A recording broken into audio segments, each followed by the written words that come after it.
This is my life. It's been falling apart. More like a walk in the cemetery than a walk in the park. Trust to get you killed. Love will get you hurt. Being real and make them hate you to the day you're in the dirt. Hate brings envy's even worse. They try to rob a nigga, but I hit the nigga first. 40 back down, hit it in reverse. I'm blowing at the pussy like the window under skirt. Shot fire, hot fire, bodies in the church. Live wire, hot wire, inking nigga murk. Shoot before the talk, cause shoot and get me hype. Me from the rock, my nigga shooting for a price. It's the bottom, like the shake from the brick. Slanging niggas, taking niggas shit. Shit that I seen to turn a gangster nigga bitch. Shit I done seen a couple gangster niggas. Shots fire, hot fire, body in the hearse. Live wire, hot wires, all my niggas turn. Shoot before he talk, shoot before he fight. Me and from the rock, the niggas shooting for they life. Shots fired, clocks fired, shoot a nigga first. Brick players, block fires, brought a nigga work. I shoot him while he up, I shoot him while he broke. I'm from Far Rock, niggas might shoot you for a joke. I started on the block with the coke, started stretching that Yola, got my money up like Oprah. PLR, gotta make it, baby. Got these niggas riding 100 niggas with they hopes up. Keep bread with me and the toaster. Call them things MJs, they put you on a post like I'm all over the lettuce like dressing. Grabbing niggas, onions, and breadcrumbs for the lesson. And why I slide on thin ice like Wayne Gretzky. Poke a nigga, pen in his neck, doing the best shit. A nigga ballin', try to win me an SP. Catch me in Miami on the scooter or jet ski. I'm flawless. You know a nigga stay fleet. When I put you in that good box, straight beats. All you niggas tryna play me. Only me United Kingdom when you and that K meet. Shots fire, hot fire, bodies in the hearse. Live wires, hot wires, all my niggas turn. Shoot before he talk, shoot before he fight. Me and from the rock, the niggas shooting for they life. Shots fired, clocks fired, shoot a nigga first. Brick players, block fires, brought a nigga work. I shoot him while he up, I shoot him while he broke. I'm from Far Rock, niggas might shoot you for a joke.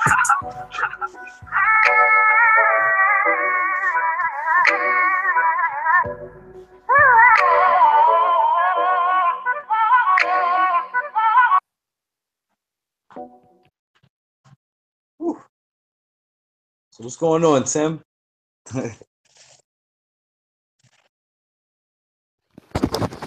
Nah, how are you doing, buddy, man? Well, just to say to everybody, that was shots fired. So before we go any further, how you doing tonight, buddy?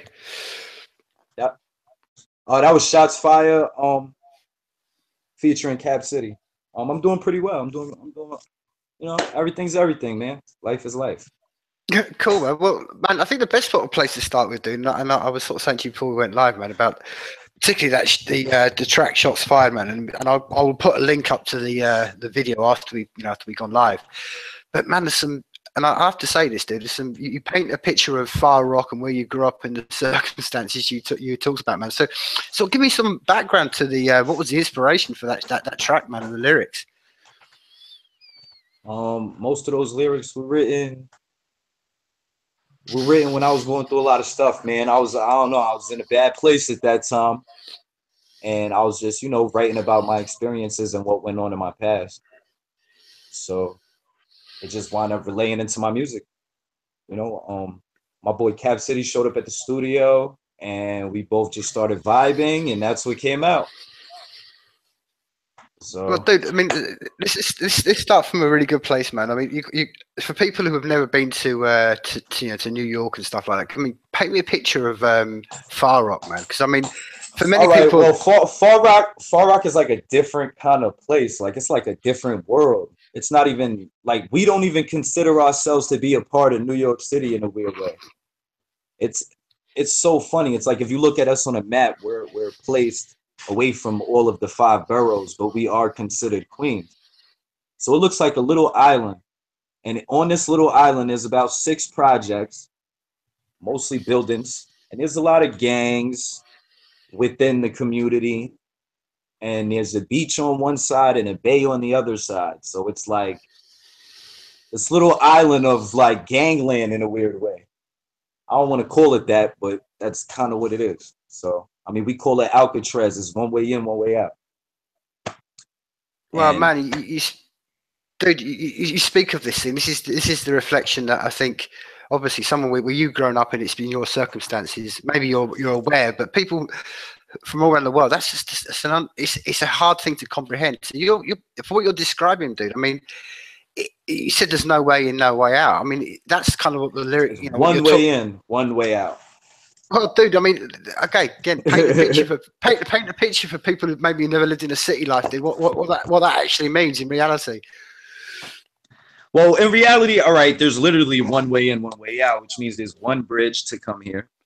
There's one highway that comes here. There's only one train that comes here. And it's like away from everywhere. So it's literally one way in, one way out. You have no business being over here unless you have family or somebody that you know here. You know what I mean? So everybody here is basically isolated, you know, which is a different world in itself. Because everyone's just isolated. Like the same guy that's been on my block for 30 years is still standing on that same block doing the same exact thing right now since I was a little kid. Like he's still there selling candy or whatever it is he might be doing. You know what I mean? So it gets bad out here. Like it's bad because we're all confined to this little island in a weird way. Yeah, I mean, one of the things go on. But the city's so close. So you see the city from where we're at. You see New York City skyline from where we're at. You know what I mean? So it's like, it's bad. It's crazy. It's like, you know, rest in peace, Prodigy the rapper, but I'm going to use one of his lines. What he said was, the sunset looks beautiful over the projects, but it ain't the same where we stand at. If you look close, you can see the bricks chipped off. Sometimes these niggas miss when they lick off.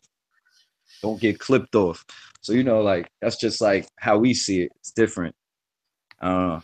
It's hard to describe with words. You got to come look at it yourself. Come feel it. Dude, I know what it's like because everywhere, every city's been the same. And, I mean, you can go to drop you to any city in the world and it'll be the same. And there's always, as you would call them, zip codes, as we call them over in Europe, postcode. But you're kind of like where your little zone is, it kind of basically it's like a death warrant on your neck, dude. That's what I was saying about one way and one way out. Because I mean, I don't know what it's like in America. I don't know what it's like in where you're from. But dude, you can be some parts of the cities I know in, and just because of the barrier or the zip code you live in, you've got no chance of getting a job, no chance of getting anything. You kind of like you've got this death sentence on just because you happen to be born in a certain part of the rock. So I mean, I don't know if it's the same what you're describing, but it kind of is exactly that. It's I don't know. It's a hard thing to get out of. It's a cycle. We always wind up coming back here too. Everybody that lives in Rockaway, where I'm from, for longer than 10 years, they always wind up coming back somehow, some way. They can move anywhere they want to go. They wind up back here. So I don't know. It's weird. It's weird. I mean, it's fun too because we live on a beach, so it's like poverty. It's like paradise and poverty.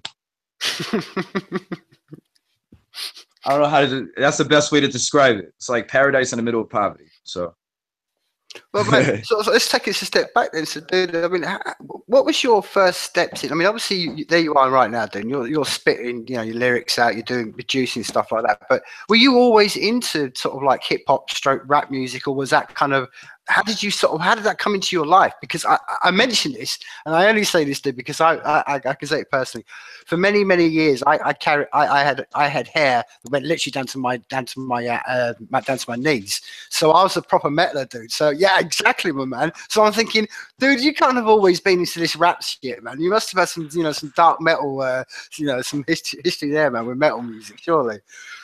I've never been into metal music. Really, I grew up like my dad. He listened to a lot of Spanish. He's Puerto Rican, so my dad he's listened to a lot of like he's more of like the disco era, like the 70s and stuff like that. Like that's his era. So he was, that's what I grew up listening to around him, and he used to just like look at rap like it was trash. I could still recall the first time him ever listening to like Eminem. Like I was like a little kid listening to Eminem, and he like grabbed my CD player and was like, "What is this?" And like put it on. It was like, "What the fuck are you listening to? Like this is what you listen to?" And I'm like, "Yeah." He's like, "This isn't music." And I'm like, well, I don't know. And that's, I don't really what it's like. It's like therapy to me. So, you know, I go through something, I wind up writing about it.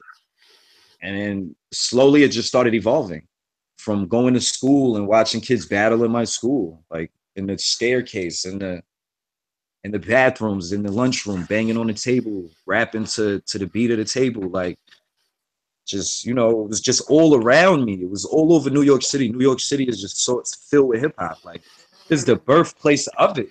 So it's just here. It's just everywhere. So I just got involved. I loved it. I loved the sound of the crowd going, oh, every time you say something dope, or, you know, battling and the art of letting your feelings out and creating music out of it.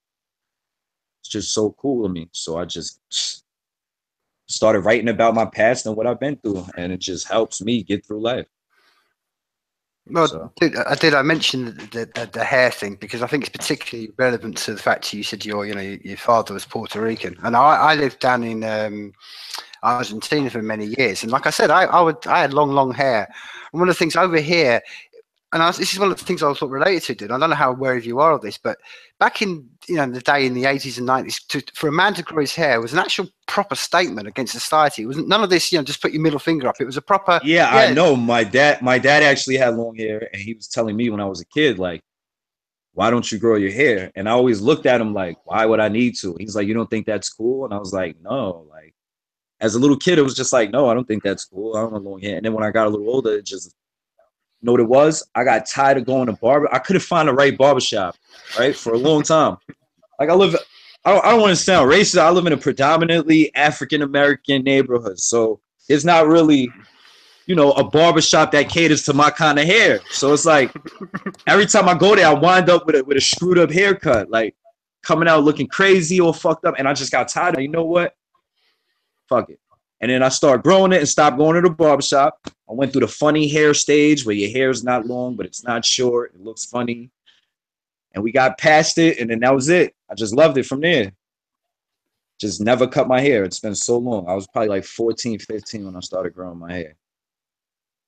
So yeah, I've had it for a long time.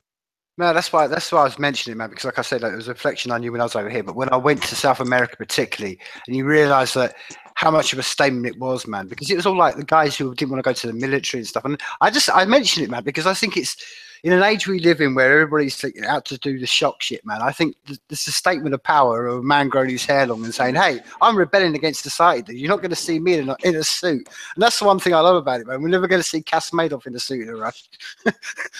Hell no, nah, not no time soon. I mean, I'm not gonna lie. I have thought about it. Like, why shouldn't I just go put a suit on? Go look for a job or something and be a part of society the way I'm supposed to be. And it was just like, nah, I really can't do that. Like, I'm not comfortable with that. I'm comfortable in the studio, comfortable making beats. I'm comfortable with music, comfortable just doing what I do and enjoying it and loving it. It sucks when you do something for money that you don't like. So, I'm trying to just build my life around something I love doing. You know what I mean? And no, I do know. Basically, what you mean. It is kind of rough, though. Don't get me wrong. It does get rough. And I'm sure you understand that. Oh, dude, I think completely. I mean, what you speak about is the one thing. I mean, it's the one thing that everybody who's in the soup, for want of a better word, one of the people on that rabbit wheel doing the 9 to 5, they always turn to people like me and you and say, "Oh man, I wish I could do what you were doing and live in that lifestyle." And I say, "Hey, you can just step off the wheel at any point you like and do it." But equally, the other thing, I think the other side of that is, dude, this is the other thing I've got to grow. The more I've gone down the journey of life, I've realised, dude.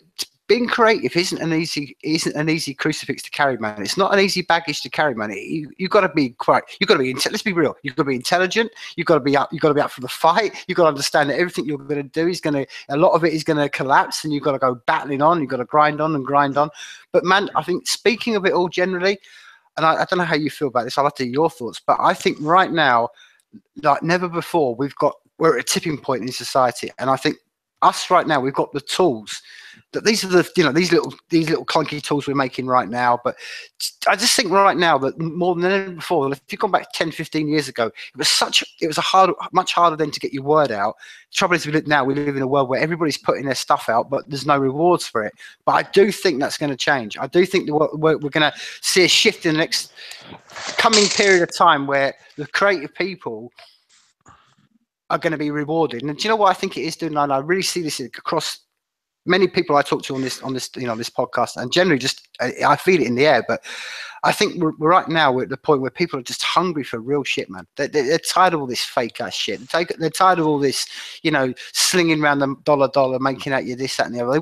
People want to know the real human, the real man, and that is what I think is going to happen, man. So. Right, it's that old thing in the Bible, man. And the meek will inherit the earth, and I think we're about that tipping point where people like you said, dude, it's really hard and all that. I think that's going to change, man, really quickly. Man, I hope so. I'll be honest, I hope so. I mean, there's a lot of rappers out here striving to do the same thing, so you know what I mean. And there's a whole different genre of hip hop now, so it's kind of hard. Like, you know what I mean?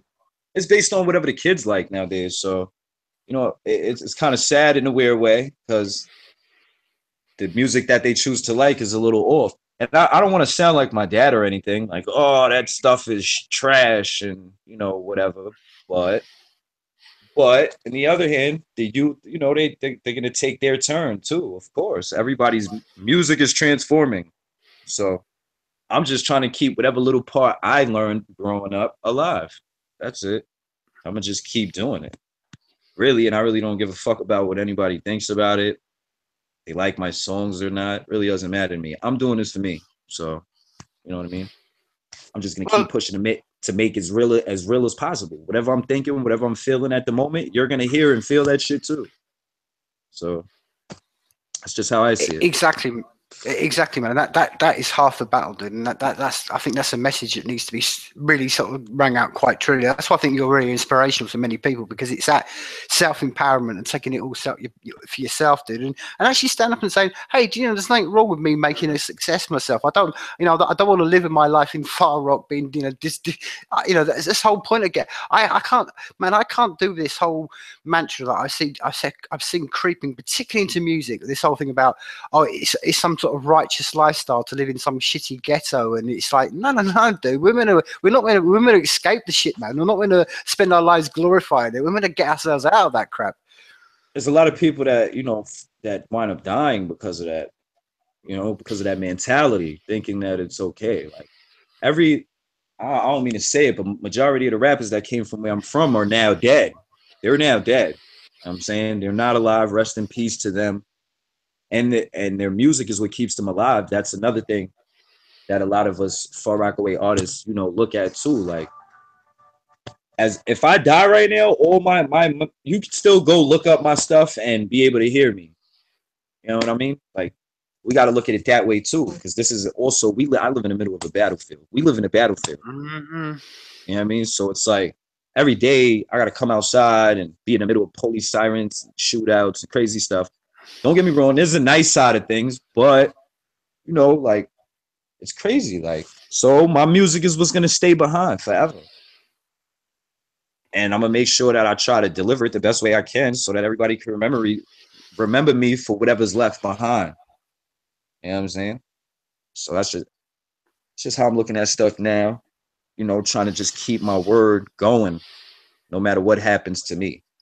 You know what I mean? So I was just actually telling my girlfriend the other day, like, go to my friend. If anything ever happens to me, he has all my music. Everything's ready and waiting, which is sad in a way, because you got to like prepare for if something happens to you. You know what I mean? Because this shit is hard to do. Once people do hear your songs and get to know who you are, now they want to test you and see what's up. You know what I mean? Is this guy who he's portraying to be in these songs? You know what I'm saying? So it gets bad sometimes, but it's always that good side that you're just keep fighting for. So I'm just waiting for, hopefully I get to reap the benefits of my labor eventually. You know what I mean? Well, on the music scene, at least. Exactly, man. Exactly, man. I think I think what you just spoke upon quite eruditely, man, is half the fucking battle, man. If you can just stay alive, dude. I mean, that's how, I've not been. Let's be real about this shit, man. Just to make it through to your 50th birthday is a blessing, man. So to get to be doing it and saying that stuff, man, that's exactly true. Because, dude, I'm so glad that you reflected on this, man. Because it's one of the things that it's been a passion of mine ever since I've been doing these live conversations with people, and I think it's truly not spoken upon in our part of the world at all. But man, you mentioned it there just briefly. You were saying about so many of the rappers and all that are not here, man. This whole point. It's like there's a massive problem with male suicide, and I don't know what it's like in America. I can't speak upon statistics in America, but over here there's like 13 men a day to suicide, and it never gets spoken upon. And it's kind of like I'm thinking, if this was any other subject, if it was women, if it was any other race, it would be talked about, but because it seems to be men, nobody seems to talk about it, and it's just like, oh well, that's just life. And I think you're saying there, man, it's always, like you said, it's the echoes that are left behind and the scars that are left behind, and like you said, these people aren't there anymore, and they should never. These people should be there. It's probably people you know, and you think they should be walking this planet right now. And it's not sort of spoken upon, man. And I mention that because it's something you spoke, what you just mentioned, and it's something you speak upon in a lot of your tracks as well. So I mean, how do you feel about that? And maybe my wider question. I mean, my wider question to that is what steps do you think can be done amongst us as men? And this we're two men talking here. What can we do as men to sort of make sure that in our circle of friends we don't have any more of these people? We're waking up one morning finding that person's dead. What can we do? I mean, the best thing to do is just reach out to people, man. Reach out to whoever if you think about them just for that split second. Fuck it, give them a call, text them, say what's up. Hey, what's going on? How are you? A lot of people don't do that. A lot of friends don't hit each other up and say, hey, what's up? You all right? Haven't heard from you in a couple days. You okay?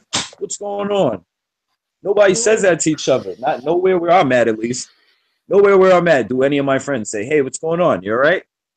Haven't heard from you in 2-3 days. Is everything okay?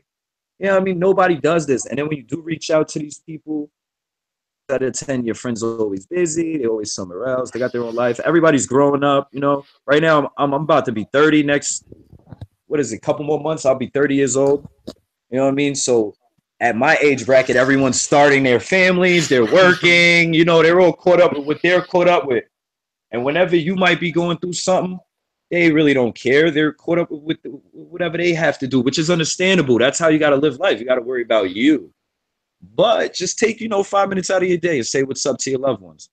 And that shit might go a long way. Might go a very long way. So you might stop something from happening without even realizing it. Just by that phone ringing, it might make that person say, wait, hold on, this person actually loves me. You know what I'm saying? And not do something that they'll regret for the rest of their lives. So, amen to that, brother. And this is one of the strangest dualities of the time we live in. We've got, like I said before, look at us, dude. We're talking across continents. You know what I mean? But like you said, with all this connection we've got, like you said, we still don't reach out. Exactly. Still don't reach out. Exactly. Still don't reach out. Exactly. And it's a crying shame, man, because that's what I'm saying. It's I think the reason I speak about it, when you've actually had someone and I've had many friends of mine who have died, but from suicide, you think we can't just sit and not say anything about this. I'm so glad you said this, man, because it's something that really needs to be not only said but actually practiced. And I think, dude, I'm so happy that you spoke about it.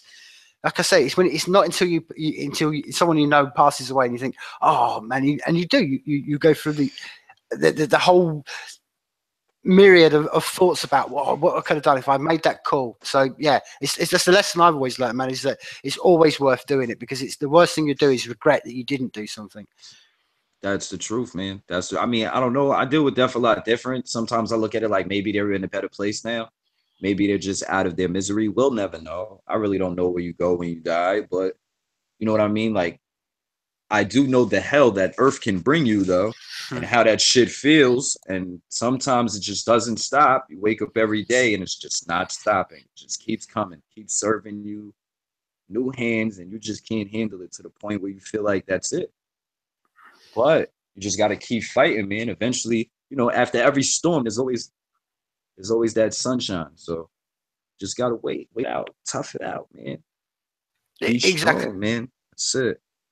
Exactly, man, and I can only speak upon myself personally. I think it's probably something you do as well. But man, I found strength when I was at those moments. I'll be real, dude. I've been at the bottom of the barrel. I've been there and know what the shit of life is like. And at that point, man, I deliberately made a point to write some of that shit down, man. And I just bled it out of my soul onto a paper, man. And I think this is one of the lessons I can say to people: look, do something. Words down on paper, draw something, anything you can put out, because just by doing that, you're actually, I think, physically doing yourself a lot of good. You're actually, getting it out onto a paper, onto a physical form. And by the time you do it, it's almost like a Zen process. You're like, oh, actually, I've got rid of all that and I'm in a better state of mind. So I think I don't know, I mean, it's the same with you, dude. I mean, it kind of relates to the question I was going to really ask you. I mean, what's your process about writing, when you're writing and you're constructing a song?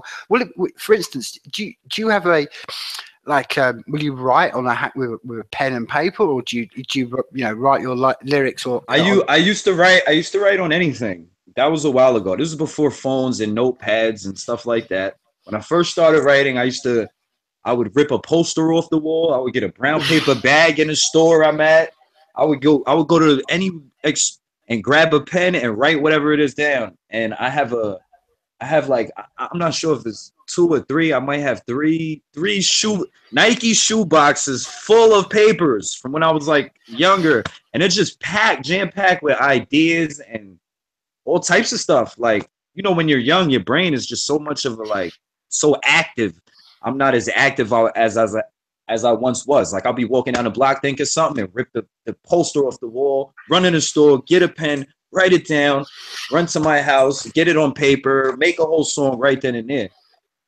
I'm not like that now, but I mean, I can more or less do the same thing in my phone. So, I just go on my phone, hit the notepad whenever I think of an idea and jot it down. Even if it's not, a song or anything that might turn into a song, the smallest seed can plant the tree. So it's like, you might just write a line today, and 8 months later, I might just come back across that line and say, hold up, this is the line I needed.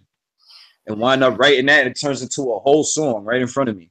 You know what I mean? So my whole process of making music is, first I need a lot of weed. If I don't have weed, I can't write. I need weed on top of weed. I need like wax on top of weed on top of wax, and just you know what I mean? And once that's going, I'm good. I could write for days. I could just keep going and going and going.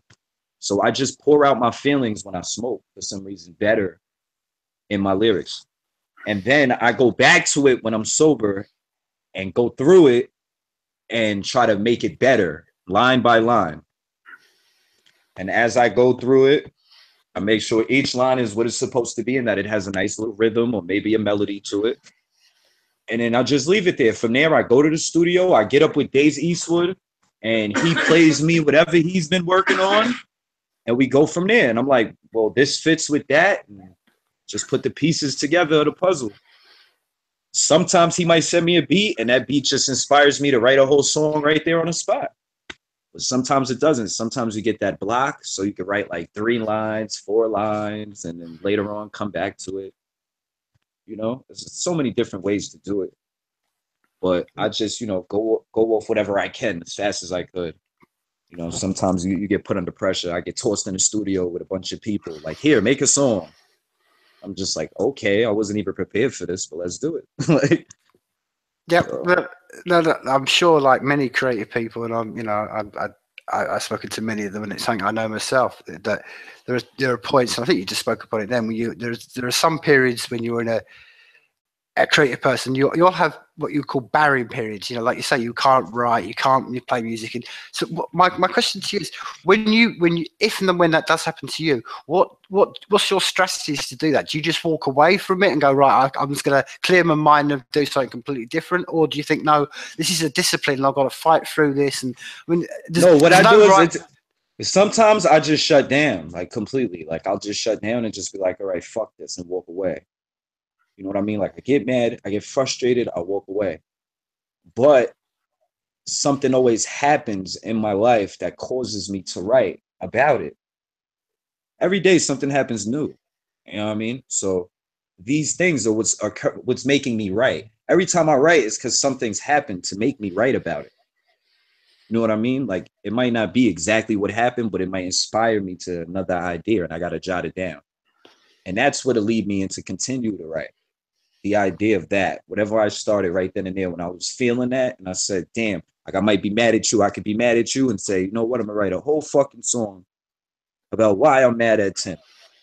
You know what I mean? And just it all pour out right there.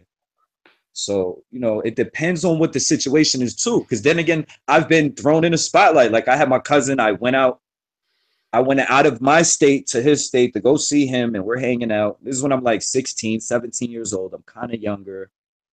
And he's like, he knows I rap. He knows I just started though. This isn't like, you know, I've been rapping forever. Like, I just started. I'm not so good. I'm not confident yet. He throws me in a car. We drive off, and we pull up into some little dark alleyway in Pennsylvania. And we're like, it's a group of people. We hop out of the car, and he's like, yeah, this is my cousin right here. Oh, yeah, I forgot to tell you, yo, I'm bringing you to a battle. You got to battle this kid. I put some money on you. And I'm like, whoa, now we're in a situation. John did this to me, right? So I want to rap in my ass off. We win the money, and we leave, right? And he was just so happy about that. But in my mind, I was like, thank God I made it through this shit. Holy shit. I thought I was going to completely lose. Like, I'm like, yo, I'm going to lose this. These guys are in like a dark alley underneath a light.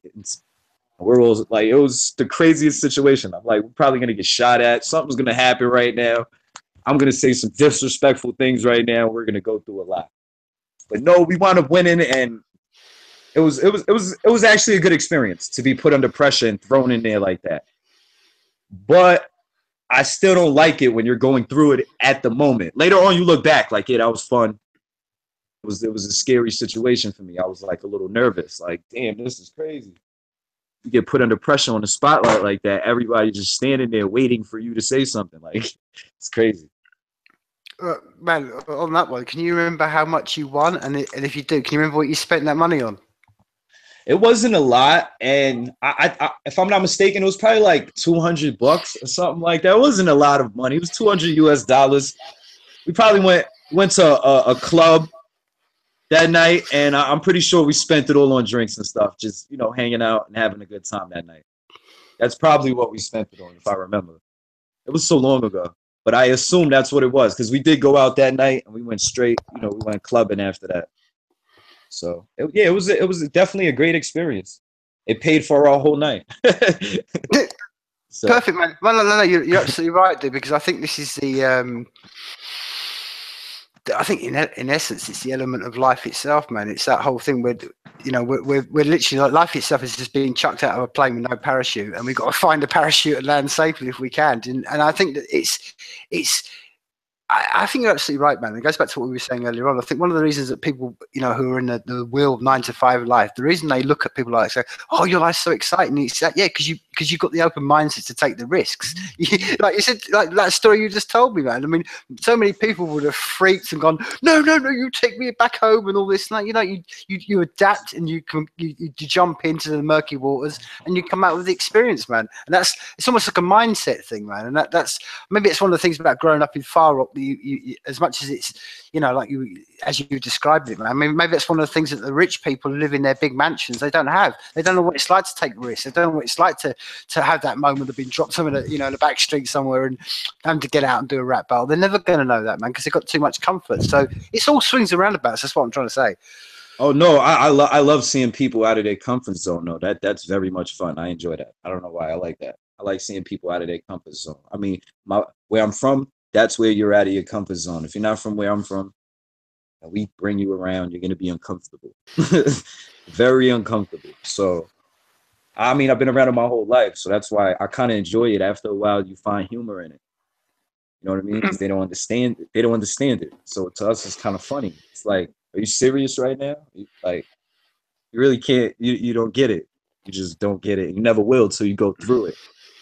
So I'm going to be the guy to try to explain it to you, just in my lyrics. Well, man, I mean, one of the things that again, people can go and check you out on Facebook. But you put a just recently, you just put out again with Daisy Eastwood. You were you're recording live, man. So the question I really want to open up to you, man, and this is, you know, I'm always fascinated by this, man, because I think it's just an element of the creative process. There you are right now. You're putting these tracks together and that. So, the first sort of point I want to sort of question on like this, the first part of the question is really what part of the process are you on? I mean, when you're creating particularly an album, you have to put, you know, a set of tracks together. So you have to maybe have 20 tracks, and you narrow it down and you narrow it down and narrow it down. So what part of the process are you on right now with, you know, on this on the roadmap to making an album? Right now I'm at 28 tracks. I have 28 tracks right now. We're trying to get to 50. We're trying to get to 50, and then we'll pick 12 out of the 50. And then we'll make something out of that. And with the rest of the tracks, we'll figure it out from there. Probably mixtapes or something or whatever it may be. But right now, my goal is just to make 50 of my best tracks that I possibly could, and then figure out which are going to be the best 12 out of that. And we're just taking it from there. So that's my goal, 50 tracks. And I'm trying to do that within the next 2 months. Hopefully, I'll be done with that. If everything goes as planned. I've been going to the studio at least 2 times a week now. So 2 days out the week, that's what I'm doing all day. Wow. So I mean, usually it's all night. It's usually all night. We usually work all night though. But anyways. Yeah, because I was about to say, man. I mean, the process of just recording, you know, putting 50 tracks together is a monumental thing, because I don't know. Maybe I don't know. Maybe just that's part of your thing. But I can't imagine you're doing every track in one take. So just to record one track must be taking you. I don't know. Oh my God! I mean, all right. At one point, what I was doing was I would have Days Eastwood record me. He would record me here, and I would practice it here on a less advanced system, and then later on we would go to the bigger studio and perfect it. And that's when I'll walk in and it'll be one take. Like I'll walk in and you would really think I'm a rap star, but I'm not. I practiced this shit 100 times in Days Eastwood's room. You know what I'm saying? So that was a process because it felt like I was recording the same track over and over and over, to the point where, like, I don't know, it just dragged the life out of me. Like I was just like, all right, I can't do this anymore. I need a break. I just left for a few weeks, disappeared for like 2 or 3 weeks. Like, I don't even want to be around nobody. Leave me alone. Like, I don't even want to do this shit. Because it just, after a while, frustrated. When you say the same thing over and over and over again, and you keep finding something wrong with it, you start to drive yourself a little crazy. Like, just a little borderline crazy. Like, all right, this shit. So you need a break. You got to just walk away from it, get some fresh air, you know? Like, change the surroundings a little, and then come back around. You'll be all right. Yeah, 50 tracks, that is a big thing to me too. That's a big thing because, like, I've never did something like this. So this is my first time doing 50 tracks. Like, my engineer looks at me and goes, I need 50 tracks. And I'm just staring at him like, what? I only have enough material for like 5 right now. He's just like, no, but I need 50. And I'm like, okay, I guess let's do it. So now that I'm at like 28 tracks, I'm like, wow, this is really happening. I'm doing it. Oh shit, it's working. So I don't know, man. Hopefully one of these tracks are the one. Know what I mean? Well, but I mean, part of this process, and I'm so you're speaking upon then, obviously repeating something and doing it over and over and over again must be, like you said, an absolute mind bend in itself. But in that process, and you can sort of see a glimpse of that on the Facebook Live one you did the other day. Obviously, you're being, as you just spoke upon, you're being told to correct things, do things, sing it differently, blah blah blah blah blah. So, like, has there ever become a point, and really, you know, where you gone like, no, me as an artist, yeah, I like this. Yeah. Okay, so the next question is. So the next question is, who has final say, dude? In all reality, I have the final say. It's my material, it's my work. So if I don't want to do that, I'm not going to do that. You know what I mean? But the engineer is also my brother-in-law. So he's like family to me. Like, he's like a relative. You know what I mean? So of course, I'm going to accept his constructive criticism, but my word stands. Like sometimes I'm like, no, I'm not fucking doing it this way. Like, nah, but I really have to do that. Like I have to like kind of jump out my skin a little. Like, listen, I'm not gonna fucking do that. And he's just like, all right, cool. Cause like he'll try to make me sing and do things that I don't really want to do. You know what I'm saying? But in the end, it's worth it. Like I'll listen say, wow, that's what you were hearing. Hearing something in his head, and he's just trying to make me complete that sound that he's hearing. That's all. So I got to understand his point of view too as an engineer and the person that's creating my music, and really ask myself whether or not I want to be a mainstream. Are we trying to make a hit here, or are we just bullshit? You know what I mean? Like I don't want to say it that way. No material's bullshit, but I'm not trying to create bullshit either. You know what I mean? So I'm just gonna take his advice and if I don't like it, I'm not gonna do it. I mean, at the end of the day, I'm the artist. I get the final word no matter what. It's not like I didn't sign anything. I'm not signed to any label. I'm not I'm my own artist. I can do whatever I want right now. At this point, I can literally do whatever I want. So and equally, this is the duality to that part of that question is do you have a say in? So there you are. This is the second example. You're working with Days Eastwood over there. And he's putting the beats together and he's producing it. Is there any point like where you can go, well, do you know what? I feel we could just put this effect in, or that sound effect in, or that little sample. I mean, do you have any say? All the time. Okay. I actually sit there and try to give him criticism. Even though he likes his own things. Days has a lot of sounds that he likes that I don't like. Like he'll play a beat he loves and I don't like it. I'm going to tell him I don't like it. You know what I mean? I think you should do this. I think you should do that. And he's going to tell me the same thing if I was to rap and say some shit. And he was like, nah. Because I'll ask him sometimes, like, how do you think this sounds? And say something to him. And he's just like, I think you could change this and that. You know what I mean? And if we weren't there to help each other do this, then I just feel like, we're bettering each other by doing that. You know what I'm saying? Like we're brushing up each other's skills. Like, nah, don't do that. This will sound better. We help each other. So, I mean, I try to help Days make beats all the time. I'm like, yo, listen to this. You could get a sample from this part and do this. And, and he does the same thing. Like, come here, yo, listen to this beat. What do you think? Oh, it's fire? Here, take it. It's yours. And I'm like, what the fuck? Thanks. Like, who's going to just make a beat for you and say, here you go. Go be great. Like, thank you. Like, so yeah, definitely. We take each other's criticism very seriously. So, my friend says he thinks it's whack. I might just trash that shit. Might just go right in the garbage. I might have spent the whole day recording that shit. I'm like, damn, spent 24 hours recording it, probably like 3 days writing it. Everyone's saying it's trash. It's gonna go right in the garbage. So, we all respect each other's criticism. I think we'd be as great as we are. Exactly, man. And this kind of bleeds into the, like you said, you mentioned you're trying to get like 50 tracks and you're trying to narrow that down to 12. Again, let's not skip over that. How does that process work? Because obviously, what do you do? I mean, I can understand a little bit because it's like you're trying to do editing process for anything. It's music. You're trying to chop. But is that something that you'll sit down with?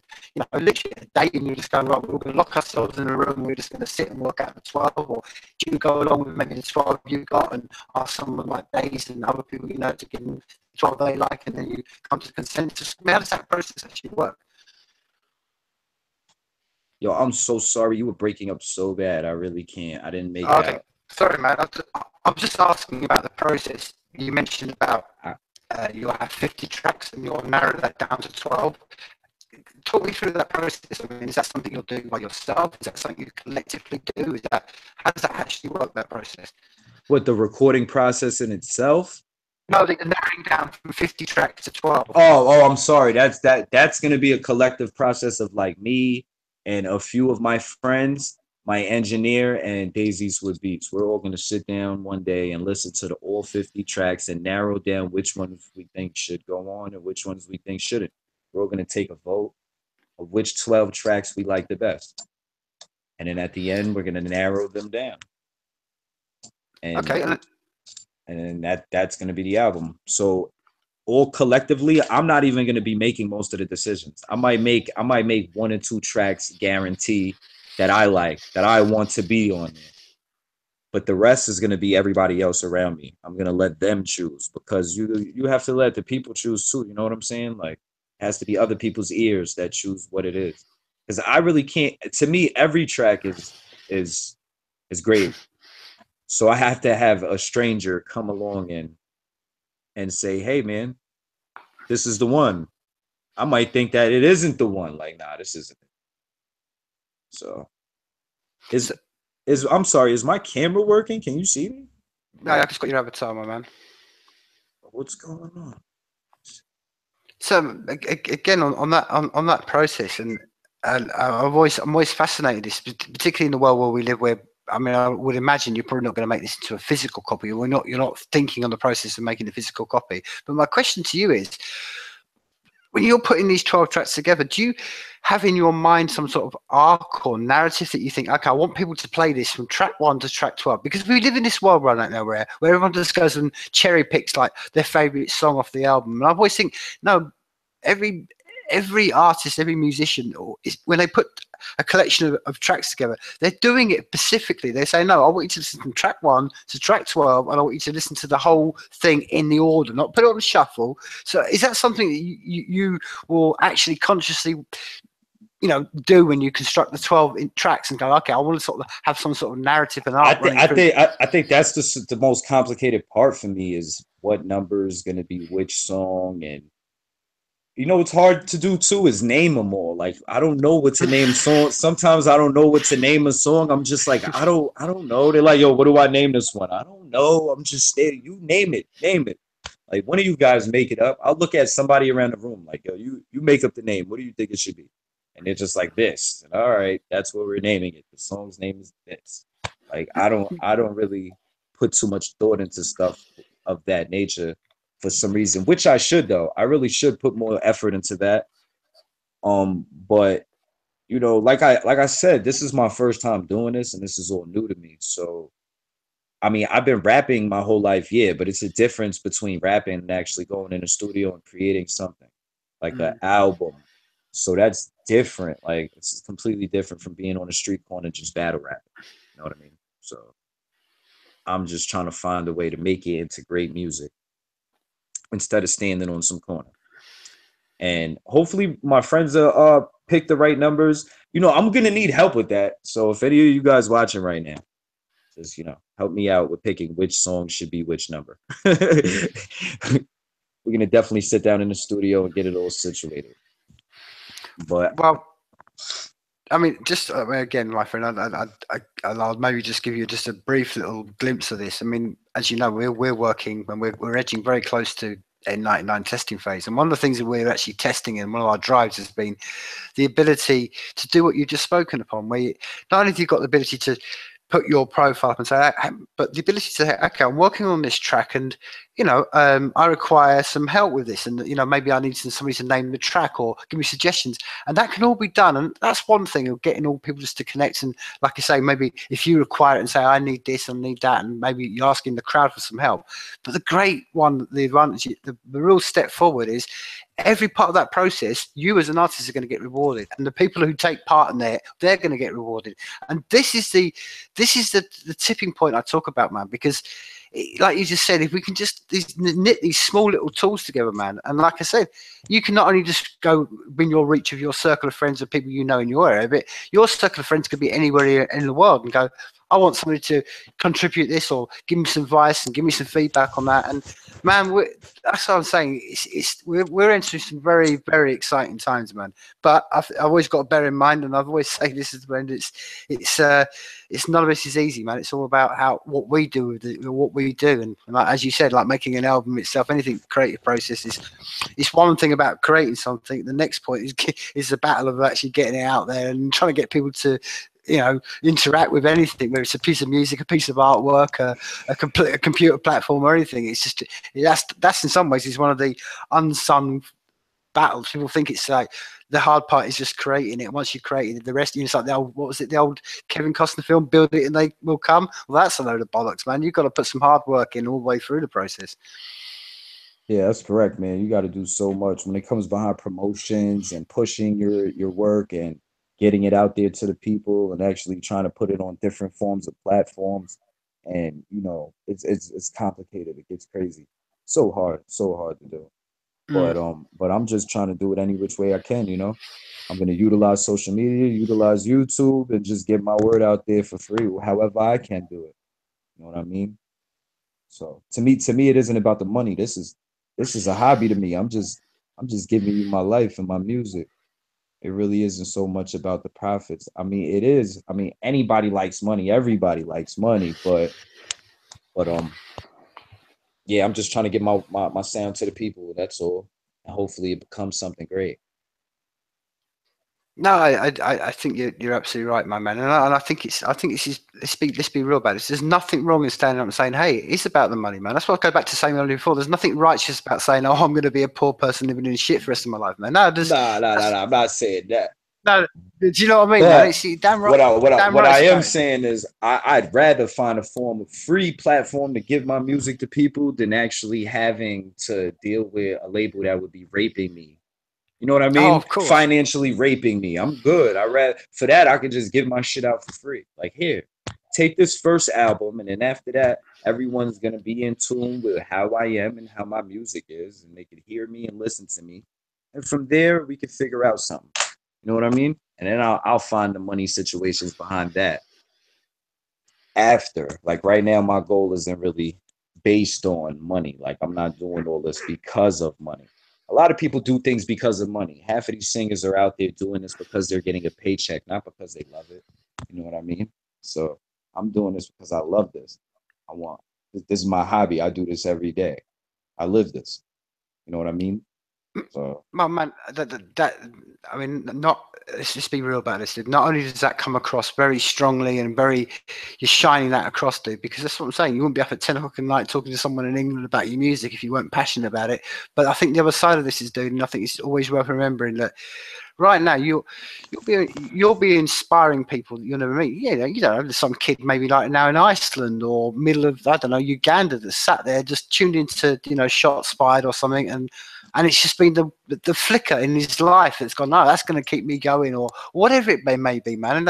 And the reason I know that for an almost fact is because that's how I did it, man. And music's always got me through situations, and I'm never going to meet the people who wrote it. I'm never going to get to put my arms around and say, dude, you wrote a song that probably no one else ever talks to you about, but it got me through some bad times in my life, man. And that's exactly what you're doing, and that's exactly what you've spoken upon, man. And that's the power of what we do as creative people, that you just literally throwing, for want of a better word, seeds out there, and some will fall out and some will wither and some will die, but some will flower and some will thrive, man. And that's the point. And I can guarantee there'll be people that you're never going to meet who, your words, your lyrics, your just you being who you are and putting that and taking the time and effort to put it onto a form where people can listen to it all around the world, and they've got the ability to hear what you're saying, man. I know for a fact you're inspiring people, man. And that is, like you said, beyond the money, beyond the fame, beyond anything else, man. That's something that's the great. It's to me, it's the greatest thing we got as human beings. If we can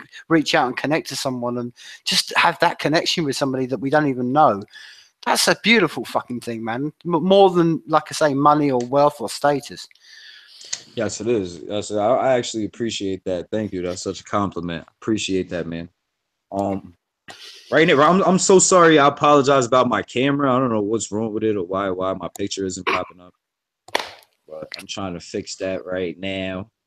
And yeah, you're 100% correct. Actually, I hope and pray that one day one of my songs touch the right person and it gets them out of a fucked up situation, or it just even gives them the idea to go out and rap themselves, go write and do something, write poetry, do anything that your mind can think of.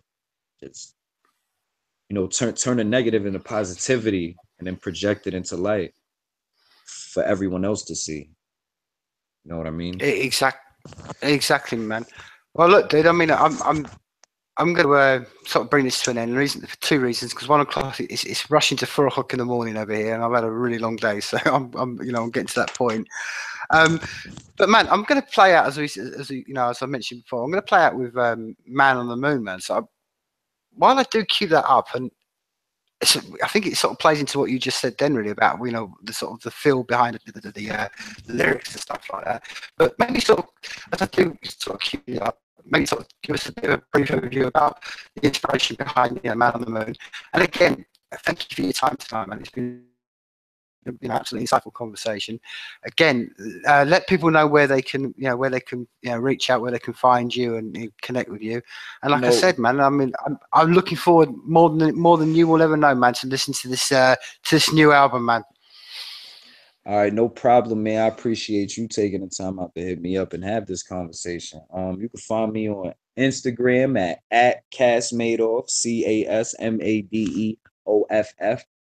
You can also find me on Facebook at Cas MadeOff, the same name. My Snapchat is Cash Chase, CASHCHAS3. So you can hit me up on any social media, man. Reach out whenever. I do not bite. I'm down. Love all my fans. Anybody that wants to reach out to me, you can reach out to me on any one of those social medias. And I appreciate you taking the time out, Tim, to even listen to my music and project it on this form of platform. Appreciate it.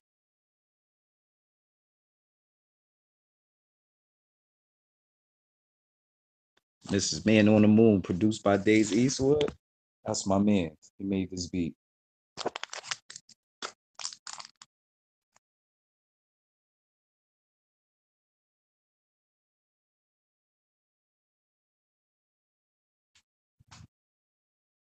Not the dishes or the soap. Not the dishes or the soap.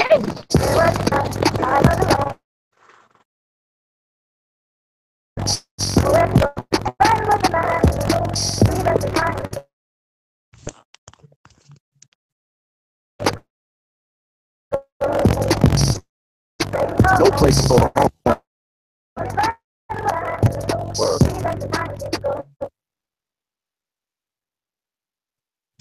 Why is this shit?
These niggas never been through much, never been on the run, never held no gun. Look. So my mom in the dirt, I pop on the bed. He was getting sick, it was getting bad. We was on the streets, I was in the lab. Always in them streets, cops straight as like trash. I was stealing food while he was going through the trash. I was selling crack and he was selling food stamps.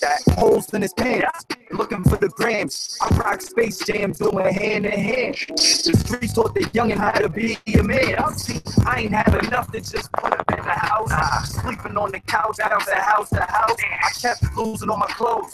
I ain't have a car, but I was always on the road. I ain't have a job, and I ain't always had to go. Sometimes I had a problem, sometimes I cooked coke. And that was just for food, not the dishes or the soap. Not the dishes or the soap. I was alone, nowhere to go. My only friend was the man. He meant to find me go. There was I was alone, nowhere to go. No place to go home.